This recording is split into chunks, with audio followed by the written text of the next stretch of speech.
El estado de Pensilvania pertenece por igual a las tierras vírgenes de los pioneros y a la gran concentración urbana de la costa este, donde se ubica Filadelfia, la mayor ciudad del estado. En ella se conservan los escenarios donde tuvieron lugar la Revolución Americana y el nacimiento de la nueva nación. A lo largo y ancho de Pensilvania se percibe el poder de atracción de los lugares históricos como Gettysburg, donde se conmemora la gran batalla de la Guerra Civil que decidió el triunfo de los federados sobre las fuerzas del sur. El ambiente tradicional pervive en sus extensas áreas rurales que conservan importantes minorías religiosas como los Amish. En las estribaciones de los Apalaches, la belleza de las tierras vírgenes invita a rememorar la aventura de los leñadores. En contrapunto, el hierro y el carbón, que hicieron rico al estado de Pensilvania, elevaron a Pittsburgh a centro indiscutible del acero en Estados Unidos. En la actualidad, la ciudad se ha reconvertido en una capital tecnológica y cultural.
Entre los ríos Schuylkill y el Delaware se extiende Filadelfia. Planeada como una ciudad jardín a mediados del siglo XVII, pronto se convirtió en la mayor urbe de la América inglesa, en la protagonista de la independencia de los Estados Unidos. Convertida en un importantísimo enclave comercial, sin embargo, son los acontecimientos históricos los que atraen a numerosos visitantes de todos los rincones de Estados Unidos.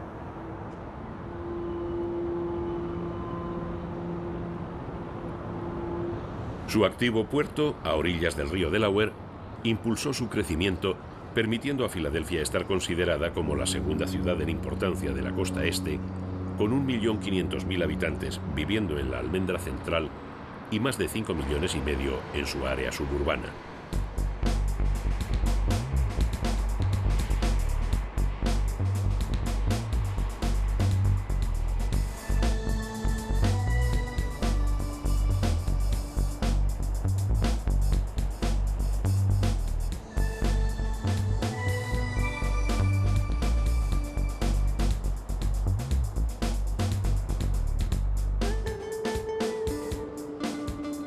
Desde la torre del City Hall se hace omnipresente la efigie del fundador inglés William Penn, quien desde 1682 luchó porque su colonia fuese como un experimento sagrado, donde los hombres pudieran ejercer la libertad religiosa en un medio armonioso, compuesto por calles anchas y numerosas zonas verdes. Incluso en la actualidad, los rascacielos no crean problemas de saturación.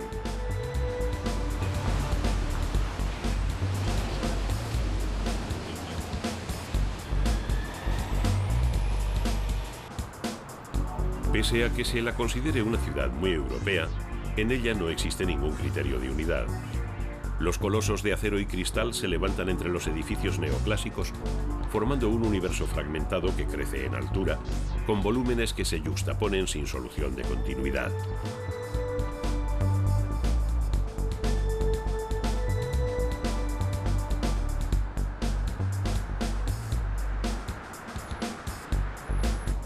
La comparación con las urbes del viejo continente se debe más al carácter residencial del centro, uno de los mayores de Estados Unidos, y a los numerosos visitantes que acuden a los lugares conmemorativos de la Revolución Americana, que hoy forman el Independence National Historical Park venerado por los habitantes de la Unión que cumplen el ritual de visitar los orígenes de los Estados Unidos.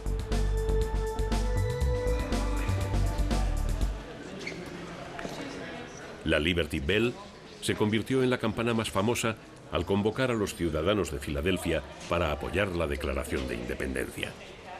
Desde entonces es tenida como símbolo de la libertad para los norteamericanos de cualquier raza y clase social.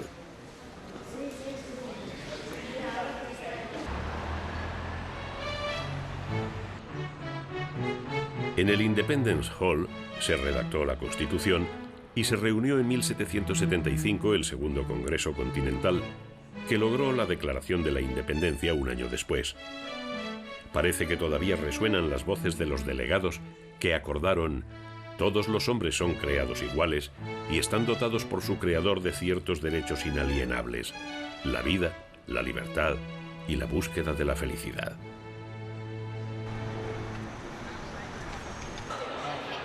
El moderno National Constitution Center rememora a los padres de la nación.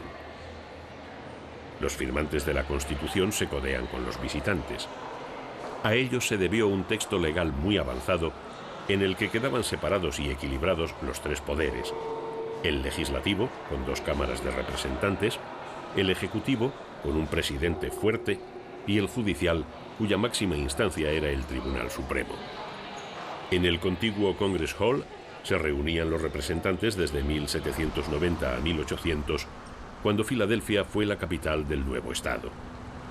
Su sustitución por la recién creada Washington supuso un freno a sus aspiraciones políticas. También se visita la casa de Benjamin Franklin, que después estuvo ocupada por la oficina de correos. La estructura de acero recuerda el lugar exacto de la desaparecida casa e imprenta de Benjamin Franklin. Durante todo el siglo XVIII, Filadelfia era la ciudad más importante de la América inglesa. En la zona de Society Hill todavía se conserva el pasado colonial de las elegantes casas georgianas, iluminadas por las farolas Franklin. En la actualidad sirven de residencia a poderosos e influyentes ejecutivos.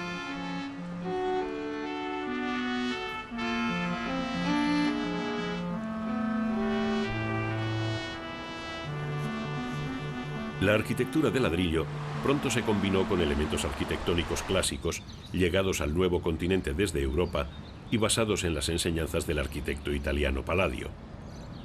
Surge un nuevo estilo arquitectónico, el federal, que se manifiesta en la fachada del primer hospital de Estados Unidos.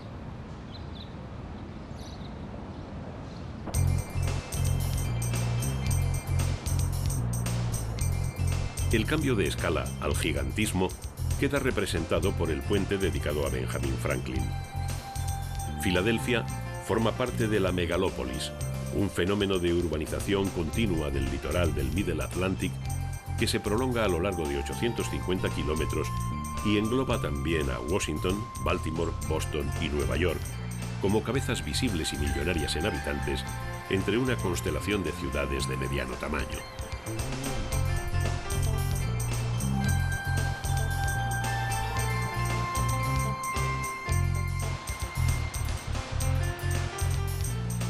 Como quería su fundador, William Penn, Filadelfia no ha dejado de ser una ciudad campestre gracias a sus parques, sobre todo al de Fairmount Water Works, un parque urbano 10 veces mayor que el neoyorquino Central Park, que albergó la Exposición Universal de Filadelfia en 1876. Un total de 9.000 acres que terminan confundiéndose con un campo donde se desarrolló una forma de vida muy sofisticada, la imagen perfecta del sueño americano.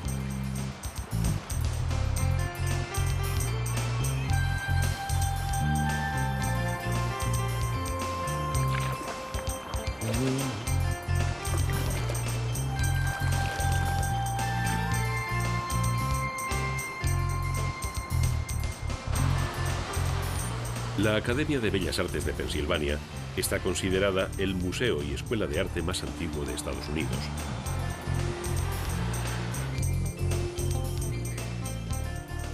En sus salas se muestran 300 años de arte norteamericano.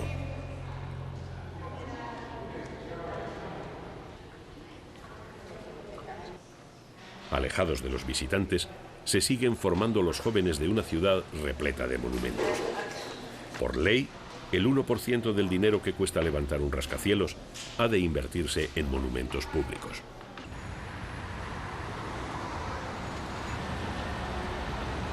La importancia histórica de la masonería en la construcción de Estados Unidos se muestra claramente en el soberbio edificio del Masonic Temple, edificado en 1873 para albergar la Gran Logia de los Masones Libres de Pensilvania y la biblioteca y el Museo Masón.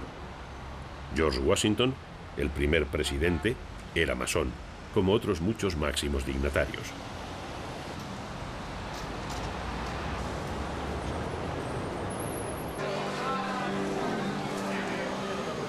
La Filadelfia de los años 30 tiene su santuario en el Market Reading Terminal, donde se arremolinan los visitantes célebres con la gente del mercado, los oficinistas y los turistas, para probar el famoso sándwich Philly Cheese Stick, que salva la reputación de la comida rápida.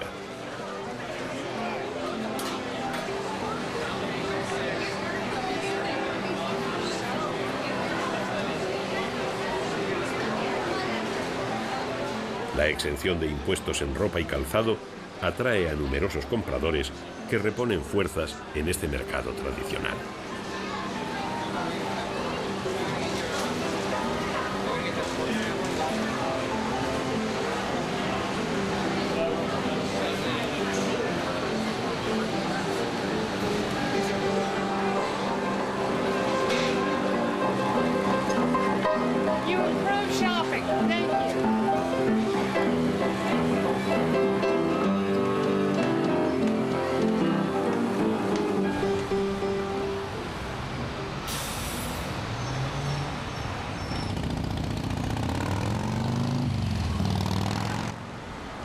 Tanto los visitantes llegados para conocer los lugares históricos como los autóctonos practican el deporte de pasear por una ciudad hecha a medida del hombre y no a medida de los automóviles.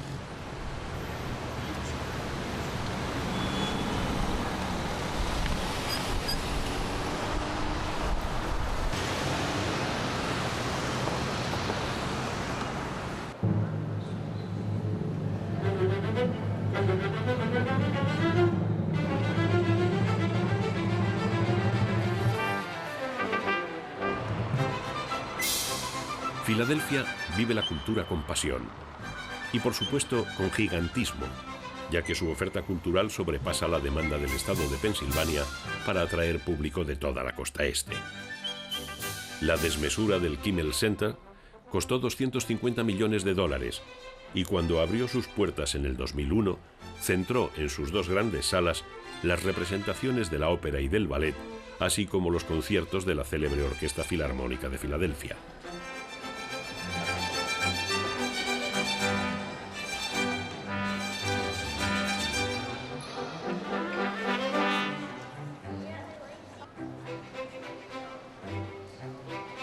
Bajo la bóveda de cristal también tienen cabida las comedias musicales, las representaciones teatrales y los grandes conciertos de jazz y de otros ritmos.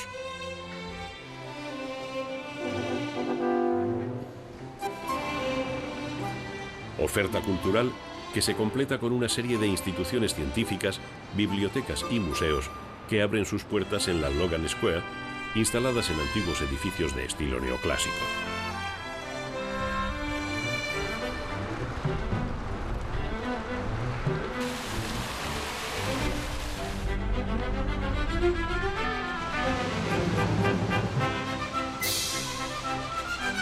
El Pensador, de Rodin, se alza como el símbolo de la vocación cultural de Filadelfia.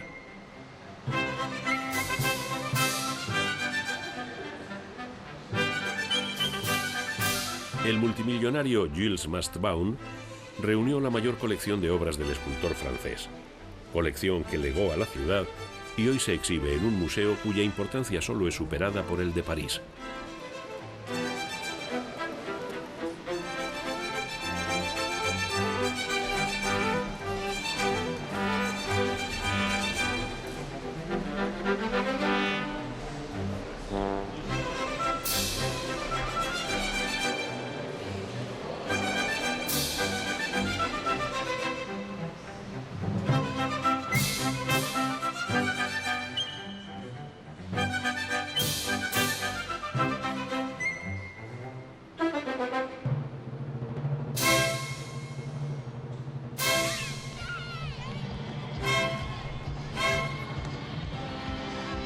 Un breve paseo lleva hasta las escaleras más cinematográficas, las del Museo de Arte de Filadelfia, que Rocky subía a la carrera como lo hacen sus imitadores, para comprobar que están en plena forma.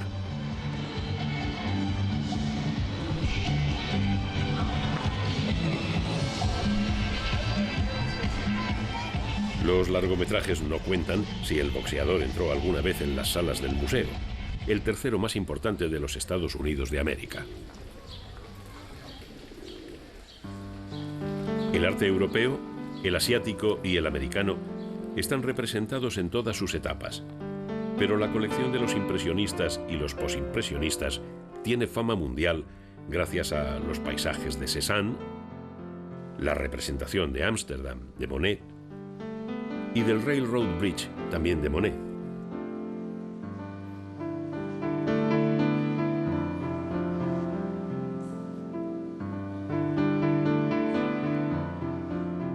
La sutil belleza de una niña de Renoir aparece junto a las bailarinas de Degas.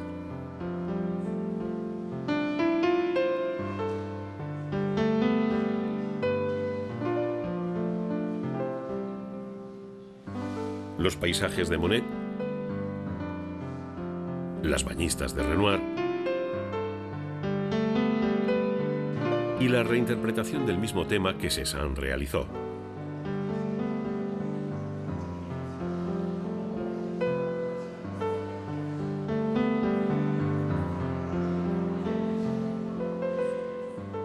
Sorprenden la abundancia de obras maestras como Los girasoles de Van Gogh.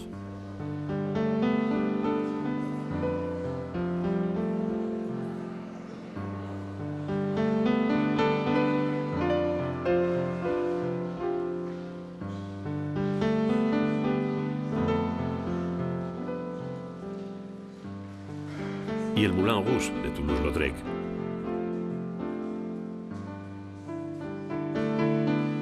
El grupo escultórico de Rodin y la obra de Bonnard completan una colección presidida por las obras de Renoir.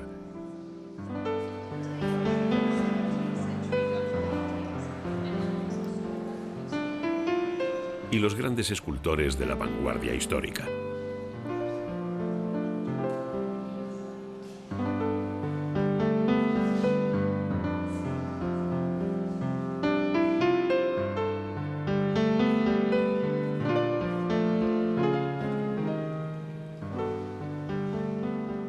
También destaca la presencia española, con Picasso y Miró, y El guardián de Larén, ambientada en Granada. El museo también es famoso por los conjuntos temáticos, como el de la Edad Media, donde destaca la colección de pintura religiosa. Desde el museo, la ciudad aparece con toda su potencia. Sin lugar a dudas, las más impactantes obras de arte son los rascacielos, que como gigantescas esculturas compiten para formar el skyline de Filadelfia.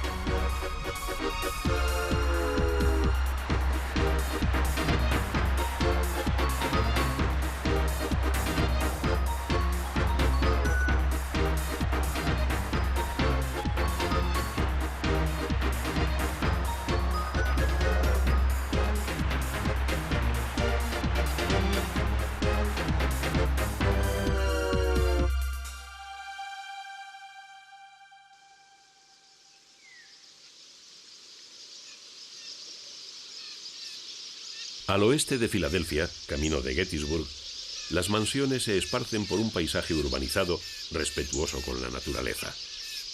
La ausencia de vallados que separen las propiedades potencian las masas boscosas que acompañan a las estribaciones de los Apalaches.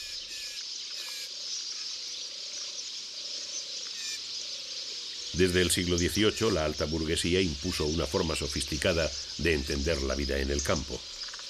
Algunas mansiones están convertidas en museos, hoteles y restaurantes de lujo.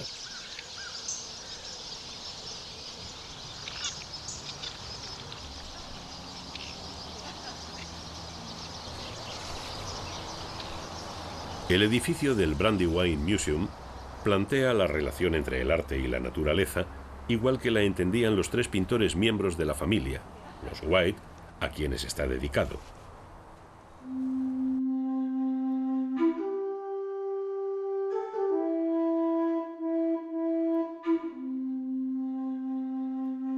El patriarca de los White inmortalizó con sus ilustraciones a los indios nativos del territorio que estamos recorriendo.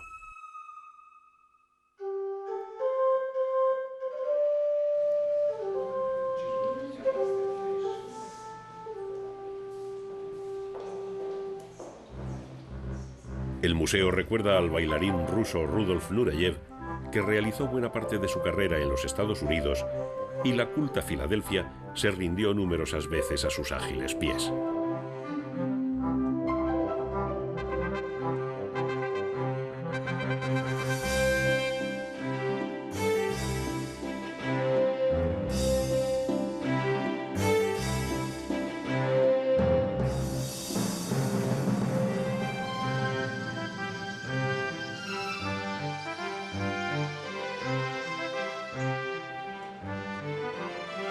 Muy cerca se contemplan otras obras de arte. Esta vez el autor es la naturaleza, ayudada por el hombre. La fama de Longwood Gardens se debe ante todo a sus invernaderos, que ocupan 6 acres, convirtiéndose en los mayores del estado.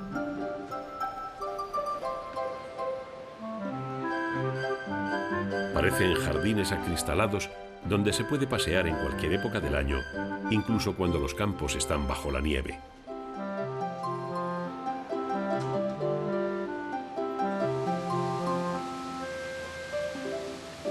Los maestros paisajistas han compuesto con arbustos, fuentes y flores los cuadros más bellos y cambiantes.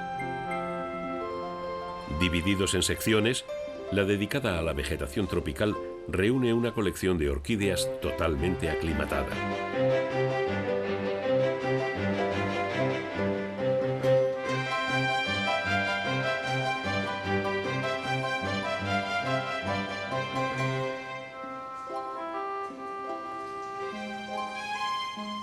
Los paisajistas se inspiran en composiciones pictóricas como las de Monet. Igual que se va a un museo, los aficionados acuden deseosos de relajarse con tanta belleza y aprender el cuidado de las plantas e inspirarse para embellecer sus propios jardines, ya que la jardinería resulta uno de los hobbies más extendidos.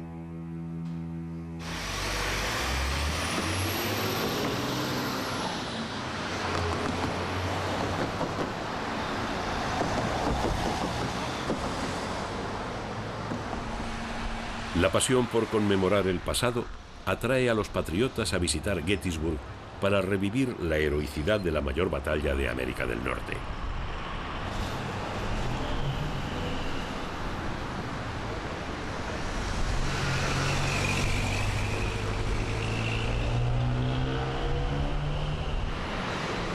El propio Lincoln parece estar dispuesto a ayudar a los recién llegados.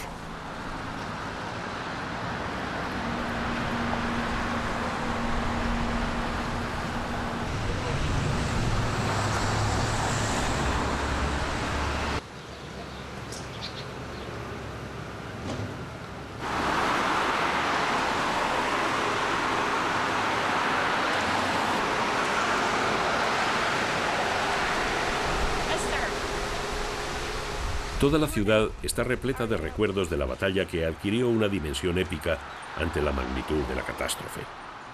Entre las antiguas casas de madera se inició el combate. Los dos ejércitos mandaron sus hombres para posicionarse y por una fatal coincidencia, ambos eligieron Gettysburg. Al encontrarse por sorpresa, comenzó el tiroteo. Del 1 al 3 de julio de 1863, se enfrentaron los 75.000 soldados confederados del general Robert Lee y los 90.000 soldados federados de la Unión bajo el mando de George Meade.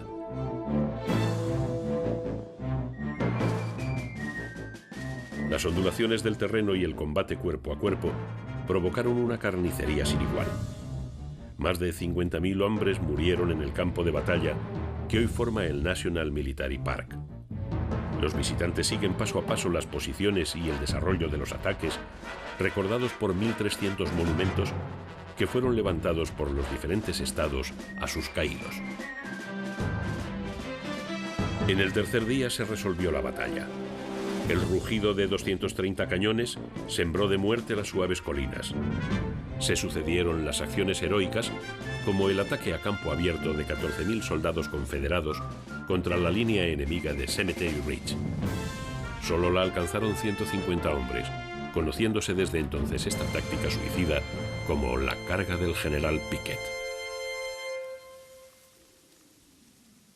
El Memorial de Pensilvania conmemora la victoria de los unionistas. Políticos y generales se alzan victoriosos sobre el recuerdo de los batallones en los que no se salvó casi nadie. Curiosamente, los contemporáneos no pensaron que la derrota de Lee fuera decisiva, pero significó el punto de inflexión de la contienda. En Gettysburg se había decidido la historia de los Estados Unidos.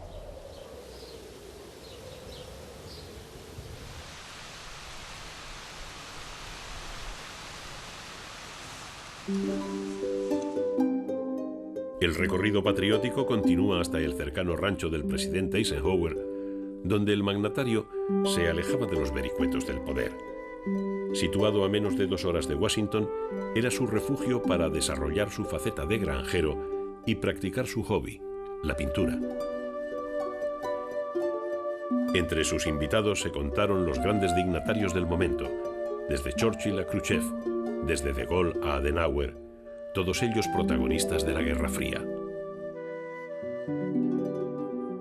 La personalidad optimista de su esposa, Mamie, se expresa en la decoración del dormitorio de la pareja. En un ambiente familiar, el presidente republicano observaba a sus interlocutores y lograba de ellos importantes compromisos que hicieron célebre a su rancho en medio mundo.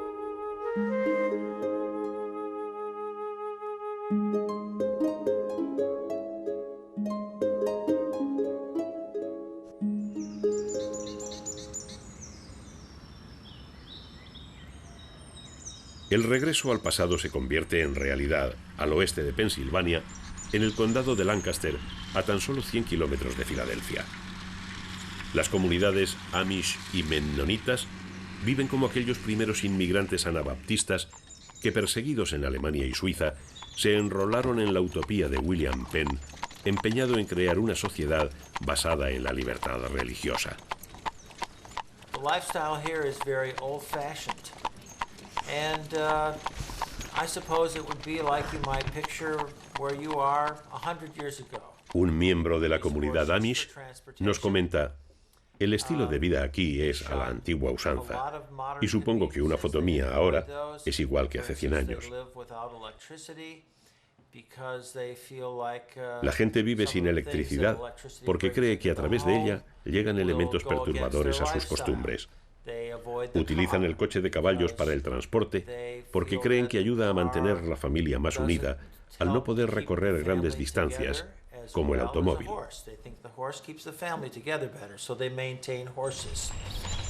Montados en sus buggies, trabajando en granjas sin electricidad ni prácticamente ningún avance moderno, los Amish de Lancaster han creado un mundo propio en torno a la religión, la vida en familia y el trabajo duro. Parece no afectarles la forma de vida de los ingleses, es decir, de todos aquellos que viven con los adelantos del siglo XXI. Muchos viajeros llegan atraídos por la peculiar forma de vestir y de comportarse de los Amish, más propia del siglo XVIII que de la actualidad. Los poblados más cercanos a la Ruta 30 corren el peligro de convertirse en un parque cultural de carácter etnográfico. Pero a los Amish no les gusta que les fotografíen los curiosos. Ni las prisas ni la violencia alteran a los Amish. La relación con el mundo exterior e incluso con el turismo y la riqueza que les genera depende de cada comunidad. Tampoco existe unanimidad respecto al uso de la tecnología moderna. Cada grupo decide qué adelantos no ponen en peligro sus creencias y, sobre todo, su autosuficiencia.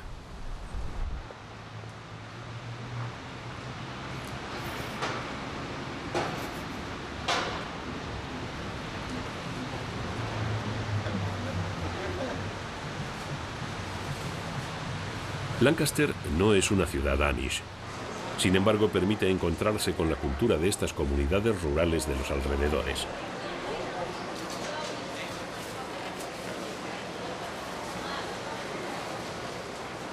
En el mercado venden sus productos agrícolas y artesanales y se les puede observar e incluso cruzar algunas palabras con ellos sin molestarles.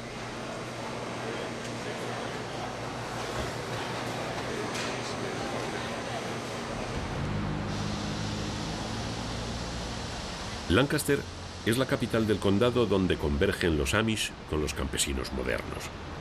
Sin embargo, los Amish viven al margen de los servicios que presta la ciudad.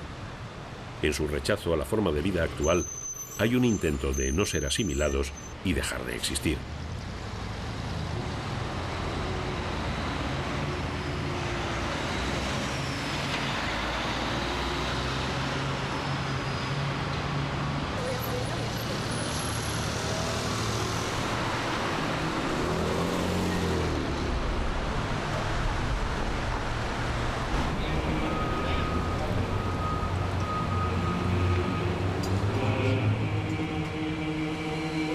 El Museo de Quilt and Textile permite adentrarse en la cultura Amish, conocida sobre todo por largometrajes como el de Único Testigo de Harrison Ford.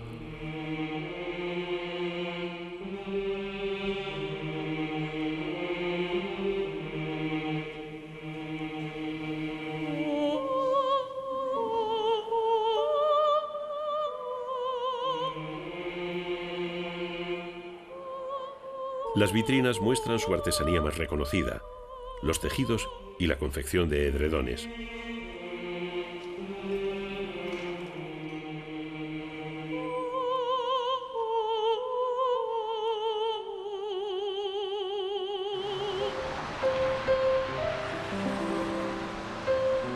En el centro de la ciudad, el Teatro Fulton tiene el honor de ser el más antiguo entre los que funcionan en Estados Unidos.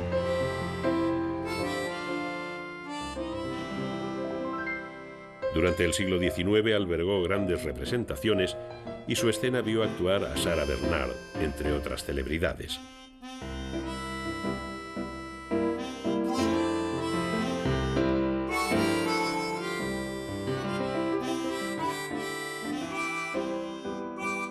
Representaciones de teatro, comedias musicales y óperas siguen hoy atrayendo a un público minoritario de entendidos.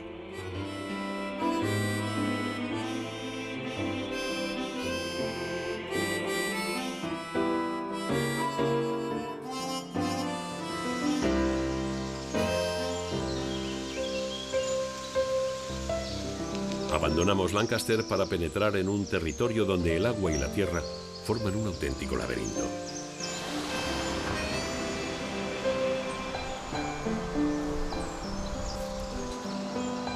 La espesa vegetación y los puentes de madera cubiertos dotan al paisaje del poder evocador de un tiempo pasado que perteneció también a la población que no profesaba creencias minoritarias.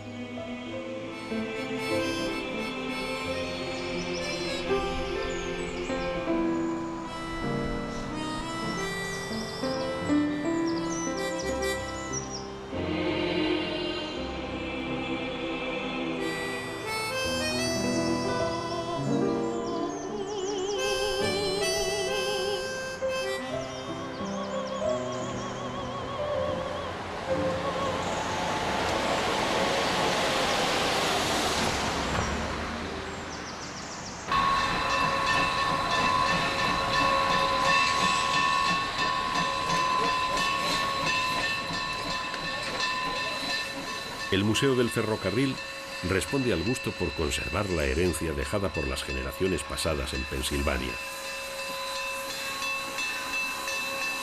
El convoy avanza lentamente por estas tierras de fuerte carácter rural, donde la vida tranquila es la ley.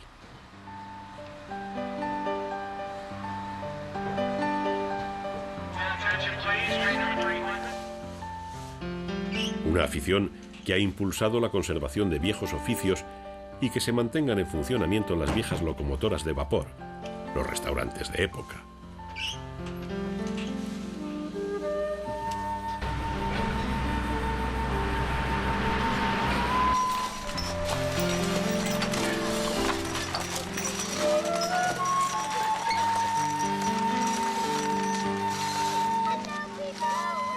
Un pequeño paseo en coche de caballos nos introduce en el Landis Valley, donde se estudia la vida de los granjeros que habitaron la región durante los siglos XVIII y XIX.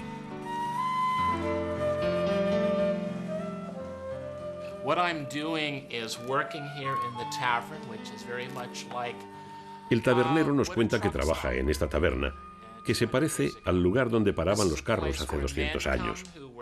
Iban cargados de mercancías a Filadelfia.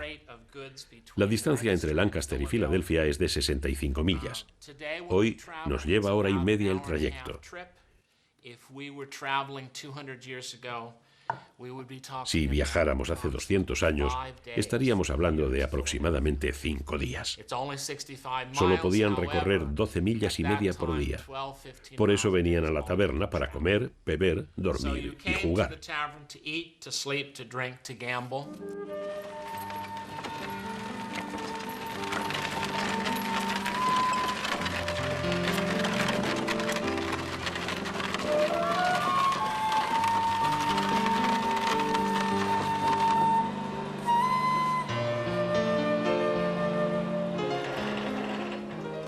Las viejas casas, habilitadas para albergar el museo etnográfico, reproducen con exactitud la vida de estas gentes llegadas de Alemania.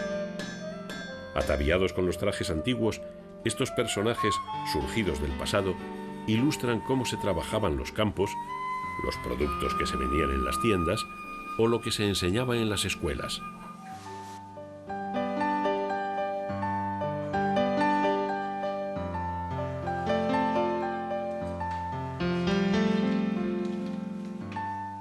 El apego a la tradición resulta tan total que proliferan todo tipo de museos, como el de los mecheros Zippo. Bradford is the home of Zippo lighters and has been the home since 1932. El director explica, Bradford es la casa de los encendedores Zippo desde 1932. Zippo fue creado por George Blaisdell, que intentaba crear un encendedor fácil de usar y que fuese resistente al viento, inventando el primer modelo resistente al viento en 1933. Hoy estamos celebrando los 435 millones de ejemplares vendidos. Su fama se extendió al ser incluidos en la dotación de los soldados de la Segunda Guerra Mundial y la Guerra del Vietnam.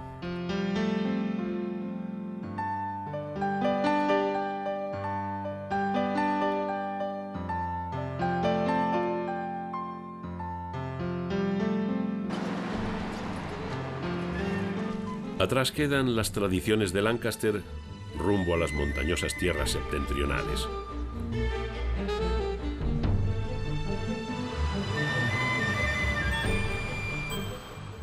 Wellsboro creció en torno al importante cruce de carreteras de las tierras vírgenes del norte de Pensilvania.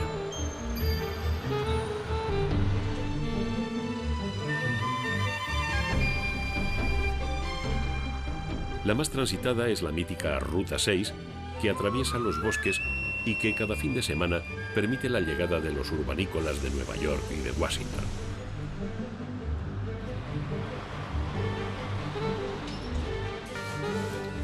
Un buen desayuno al estilo americano se impone antes de penetrar en el Tioga County, el reino de los profundos bosques, de los deportes de aventura y de los osos.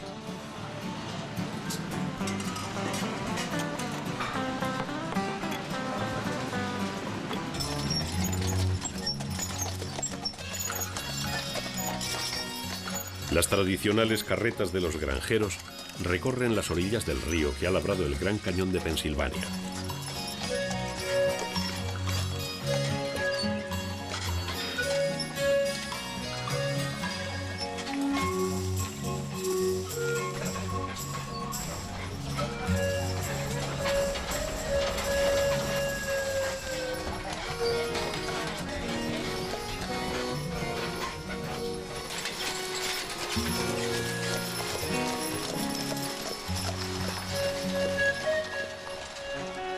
El Gran Cañón de Pensilvania se abre como una profunda grieta en las estribaciones septentrionales de los Apalaches.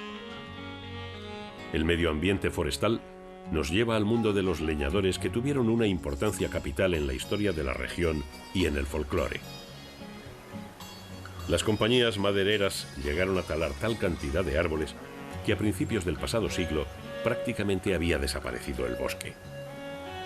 En 1901, la lucha de los primeros ecologistas consiguió que se iniciase la regeneración y protección de auténticas reservas arbóreas. El paisaje primigenio se había salvado para bien de las futuras generaciones que actualmente lo disfrutan con el máximo respeto.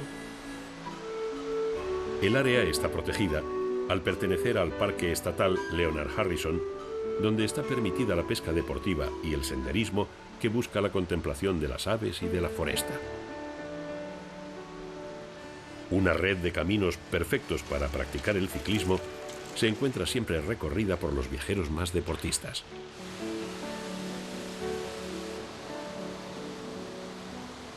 La espalda de la costa este, una de las zonas más pobladas del planeta, donde las urbanizaciones se unen unas a otras sin aparente fin, pertenece a las tierras vírgenes, donde todavía es posible revivir la aventura de los pioneros.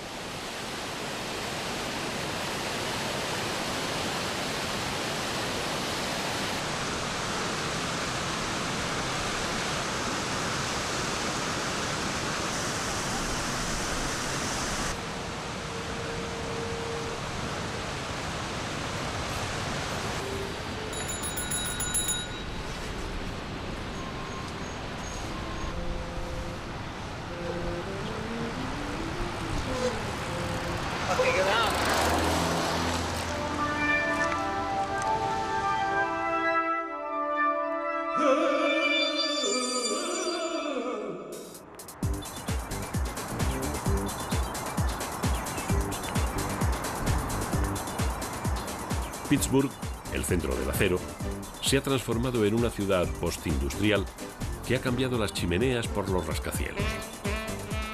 Su nueva imagen parece una macroescultura de acero y cristal levantada en la confluencia de los ríos Monongahela y Allegheny, que dan lugar al grandioso río Ohio.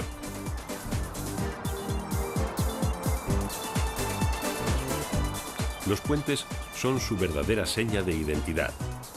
Presumen de tener más que nadie en el mundo, con una cifra que se acerca a los 2000 frente a los 409 de Venecia.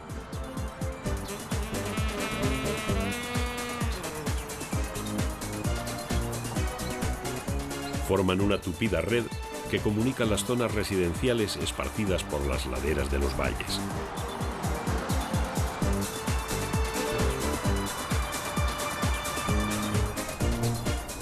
Justo en la punta de flecha entre los dos ríos, los franceses levantaron un campamento, Duquesne, para defenderse de los indios y del frío. Francia fue el primer país europeo en el río Ohio que se une al Mississippi para desembocar en el Golfo de México.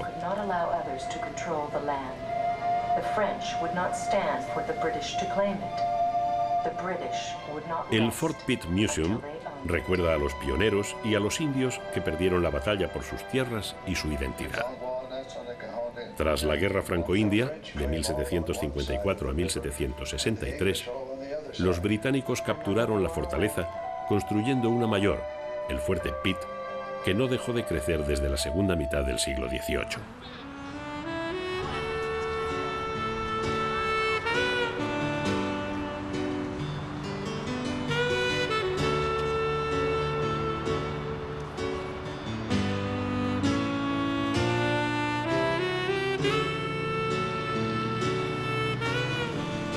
El centro urbano, el llamado Triángulo Dorado, todavía mantiene algunos de los edificios de estética neorrenacimiento, los primeros rascacielos que respondían al gusto por el Art Nouveau de principios del siglo XX y otros edificios neogóticos.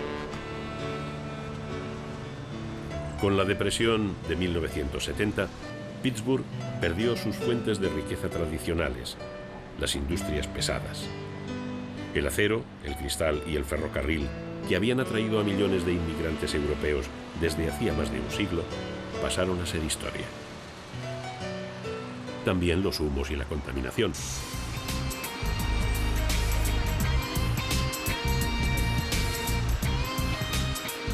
Se apostó por la vanguardia y el cambio absoluto. A medida que se levantaban los nuevos rascacielos del área corporativa y de negocios, la ciudad se convertía en el centro de la biotecnología y la robótica, compitiendo directamente con Japón.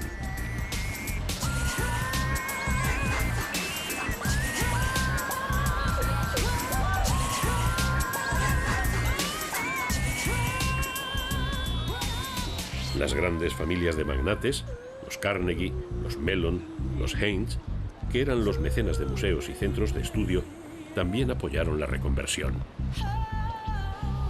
Si Pittsburgh perdió casi la mitad de la población durante la segunda mitad del siglo XX, todavía sigue siendo la segunda ciudad más grande de Pensilvania, con 335.000 habitantes y un área suburbana de 2.400.000 personas.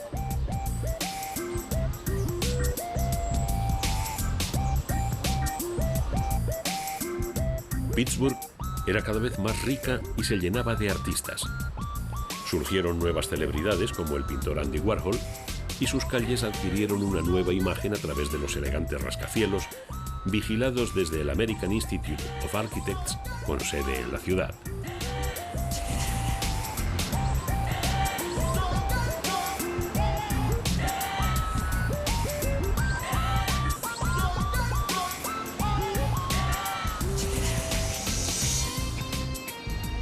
El PPG Place, un castillo de cristal, se ha convertido en el nuevo símbolo de la transformación urbana de Pittsburgh.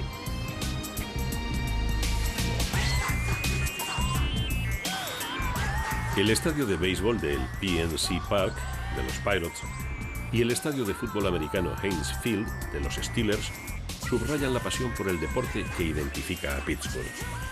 El baloncesto y el hockey sobre hielo también le han dado muchos campeones y muchas alegrías. El Museo de Historia de Pittsburgh abre sus puertas en el antiguo distrito Strip.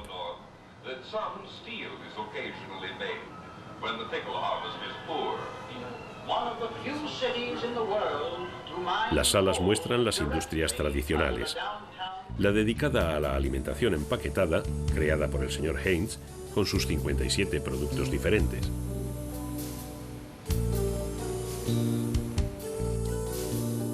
La importantísima industria del cristal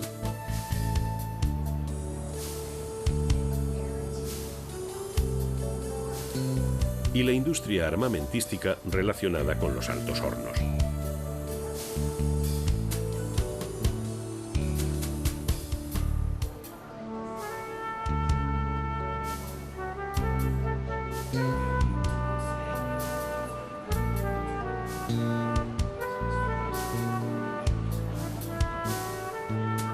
Los retratos de los primeros magnates, Carnegie, Mellon y Haynes, presiden el museo. Los cuadros muestran los comienzos de la industria del acero, que convirtió a Pittsburgh en el mayor productor de Estados Unidos y en una ciudad muy contaminada. También el ferrocarril resultó fundamental para la riqueza de la ciudad y mantuvo un elevado número de trabajadores.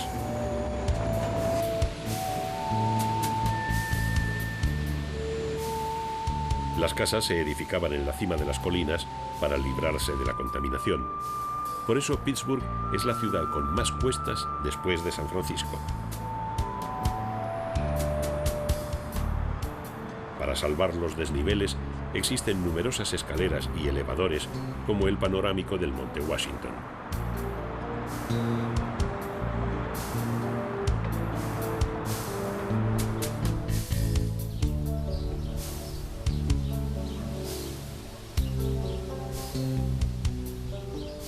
Los industriales y la clase adinerada escapaban de la contaminación construyendo sus viviendas y sus residencias de recreo en los alrededores. La más famosa de todas es la Casa de la Cascada, que Frank Lloyd Wright levantó en 1937 para la familia Kaufman en Bear Run. Considerada por el American Institute of Architects como el mejor trabajo de un arquitecto americano, en la actualidad es un monumento nacional abierto como museo de uno de los padres de la arquitectura moderna.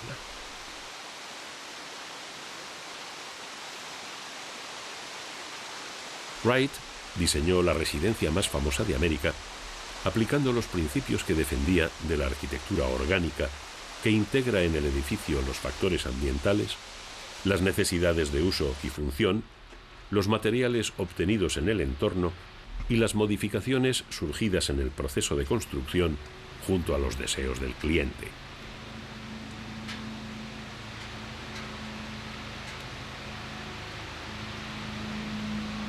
Los principios de integración con el entorno promulgados por el genial Frank Lloyd Wright y su célebre estudio de Taliesin se mantienen en otra casa excepcional, la Foley.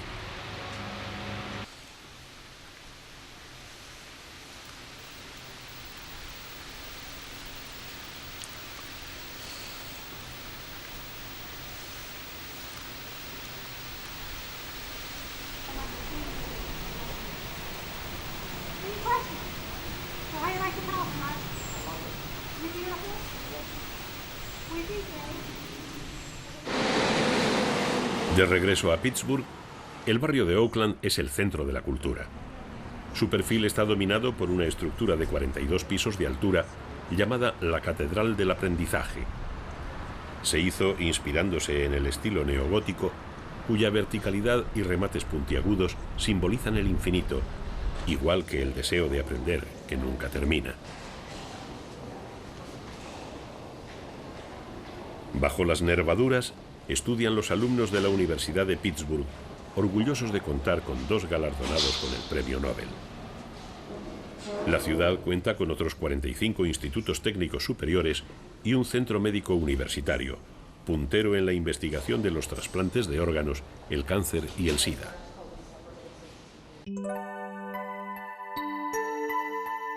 En la Catedral del Aprendizaje abren sus puertas una serie de aulas dedicadas a la enseñanza de otras culturas, estando decoradas según cada nacionalidad.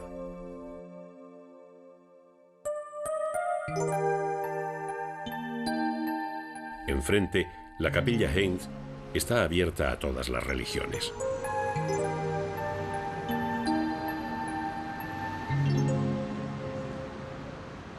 Al mecenazgo debe su existencia la Universidad Carnegie Mellon, que consiguió 13 premios Nobel. La familia Carnegie, magnates del acero, también legó a su ciudad la gran biblioteca, un centro musical y el fabuloso Museo de Historia Natural y Arte Carnegie, famoso por la colección de esqueletos de mamuts y dinosaurios que atrae a los paleontólogos y a muchos niños.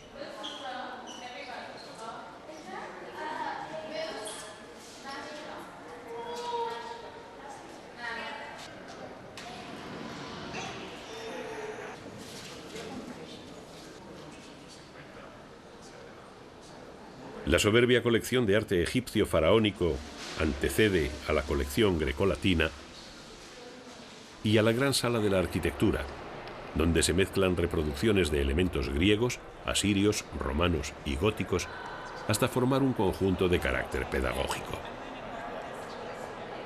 Destaca la fachada románica de la Catedral de Siena.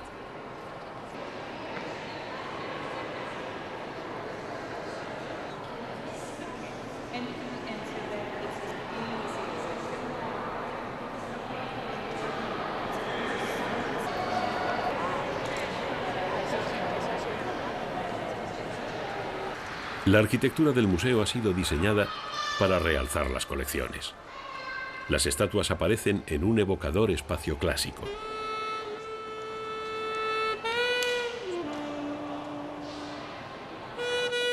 La sección de pintura se abre con San Pedro, del Perugino.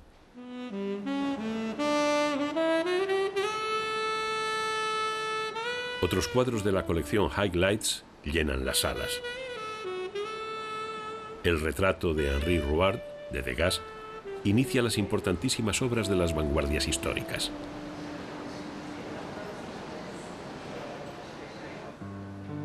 El interior veneciano, de Sargent,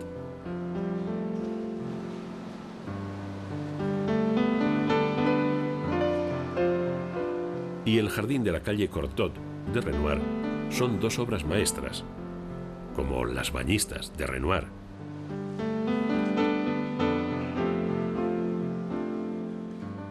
Las mujeres cogiendo frutas, de Cassatt.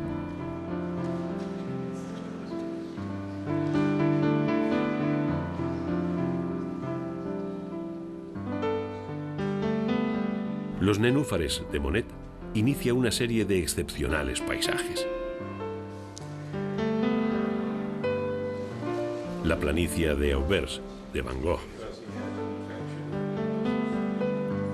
Saint-Tropez, de Signac.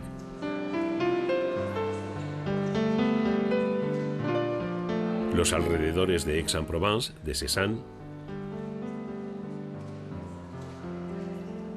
y los árboles de Mondrian.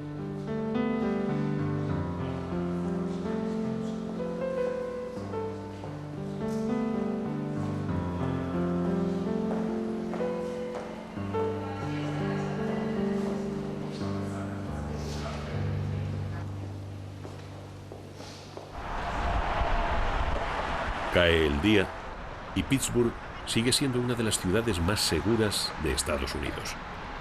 Tal vez porque cerca del 70% de los jóvenes tienen estudios superiores.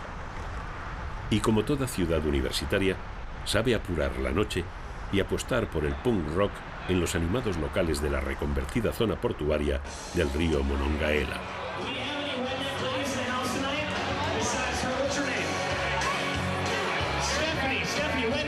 Are you a redneck lady? We got Stephanie in the house tonight. Wait, you're from the strip club, so we're gonna give you a pole, because you're good at that. Here, you're gonna work a pole. Here, let me hold it for you, okay? Here, I'll hold your bird. There we go.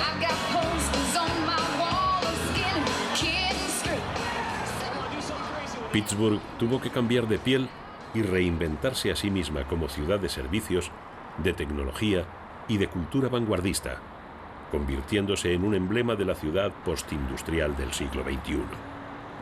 Y ha tendido sus lazos de amistad hacia otras urbes empeñadas en transformarse, estando hermanada con Bilbao.